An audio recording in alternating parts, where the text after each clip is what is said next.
Your brain is replaying it for the 47th time tonight.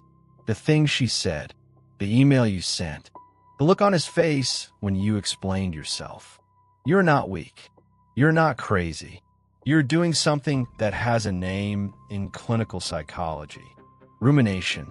Repetitive, passive, abstract focus on the causes and consequences of how badly you feel.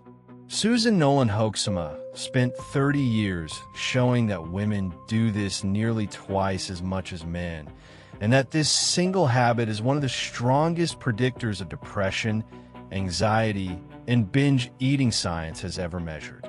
Distraction does not work. Trying to think your way out does not work. There is one specific move that does. 60 seconds for each architect of the science. Then the move. Stay to the end. Susan Nolen-Hoeksema, Stanford, 1991. She was a young researcher trying to understand why women suffer depression at almost twice the rate of men. Hormones did not fully explain it. Trauma did not. Then she ran a study after a freeway earthquake and noticed something the field had missed. Women were not feeling worse than men. They were thinking about feeling worse. Asking why over and over. Replaying. Examining. She named the habit rumination. In 2003, she published Women Who Think Too Much, synthesizing 20 years of data. Ruminators got more depressed, stayed depressed longer, and were 3 times more likely to develop major depression than women who did not ruminate. The kicker, the thing that felt like working through it, was the thing keeping alive. She did not blame women. She named the trap clearly enough that it could be exited. Aaron Beck, Philadelphia, 1967. He was a psychoanalyst trained to look for buried childhood conflict. But sitting with depressed patients, day after day, he kept hearing the same thing. Not buried memories. Surface thoughts. I am worthless. Nothing will ever change. It is my fault. He published Depression, Causes and Treatment, and proposed something the field would resist for a decade. Depression is not caused by repressed emotion. It is maintained by patterns of thinking. He named the pattern the cognitive triad. Negative views of the self, the world, and the future. He built cognitive therapy around a single move. Catch the automatic thought. Write it down. Examine the evidence as if you were a scientist studying yourself. Within 20 years, it would become the most evidence-based psychotherapy in history. Rumination, in Beck's framework, is the cognitive triad on a loop with no examiner present. Sonja Lyubomirsky, University of California, Riverside, spent 20 years studying what makes people happy. Most of her research did not focus on misery at all. It focused on the small daily habits that distinguish chronically happy people from chronically unhappy ones. And one habit kept appearing on the unhappy side: rumination. In 2008, she published The How of Happiness, a science-backed manual that sold across the world. Buried inside, it was a finding she found startling. Happy people and unhappy people went through almost identical events. Same fights, same losses, same career setbacks. What differed was what they did with the events afterward. Unhappy people analyzed, replayed, asked why. Happy people moved on, often by doing something physical, absorbing, or social within 20 minutes. Lyubomirsky did not say the loop is your fault. She said it is interruptible, and the interruption has to come from outside the head. Stephen Hayes, University of Nevada, 1999. He had spent the early part of his career suffering panic attacks that traditional behavior therapy could not touch. The more he tried to control the thoughts, the worse they got.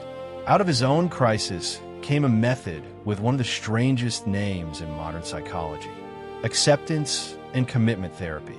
ACT. Its central insight cuts against everything Western psychology had taught. You cannot win a fight with your own mind. Trying to delete a thought makes it louder.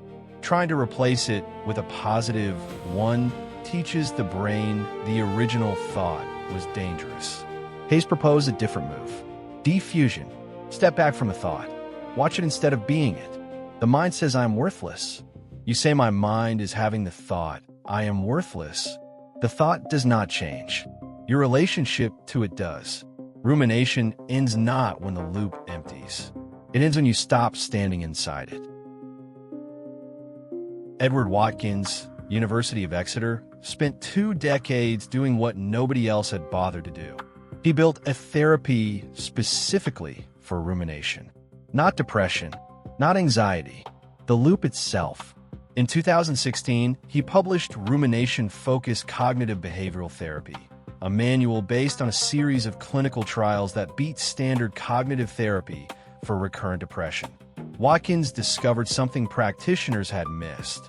Not all rumination is equal. Abstract rumination, the why questions, why am I like this? Why does this always happen? Deepens depression every time. Concrete rumination, the how questions, what specifically happened, what could I do next, actually helps. His therapy trains patients to notice when they slide from concrete to abstract and to swim back. It is the first therapy in history to treat the thinking style itself as the disease. His trials show recovery rates 50% higher than standard care for chronic depression.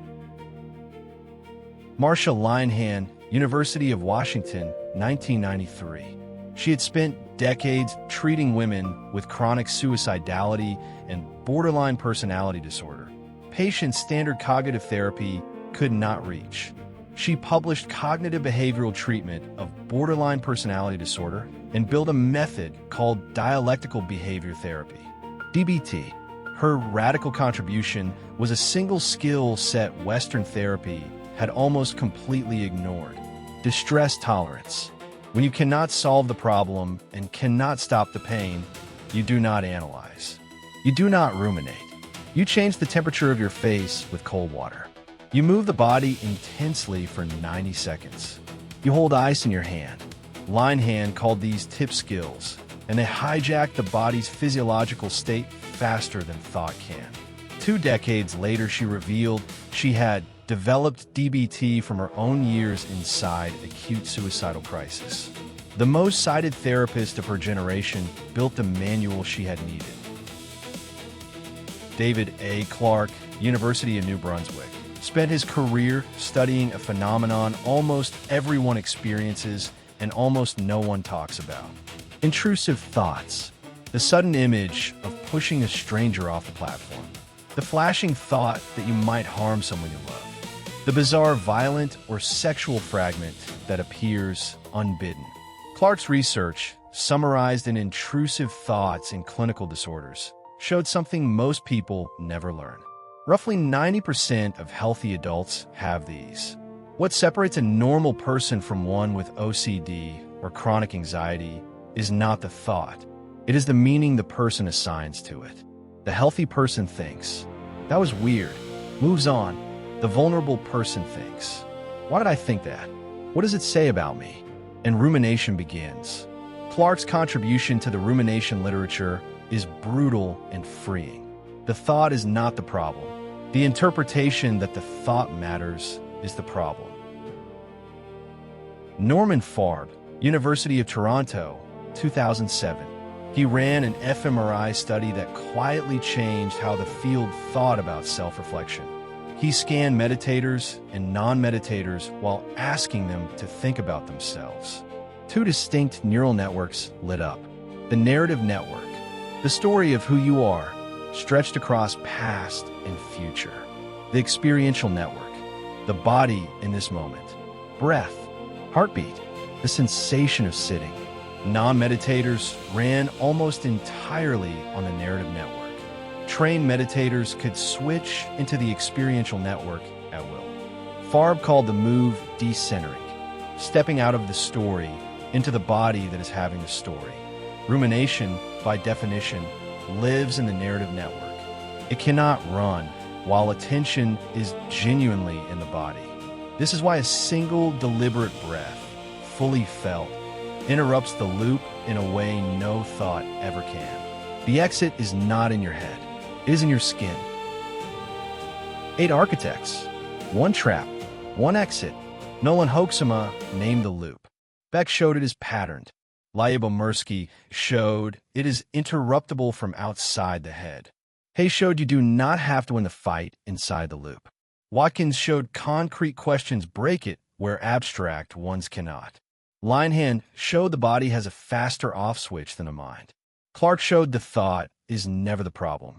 Farb showed the exit is a different network entirely. Tonight, when your brain replays it for the 48th time, you will not solve it by thinking about it. You will not solve it by trying to stop. You will reach for the body. A long, slow breath you actually feel. A cold splash of water on the face. A walk around the block. A single sentence. My mind is having the thought that I failed. The loop does not need to empty. You only have to step outside it once. And then once more.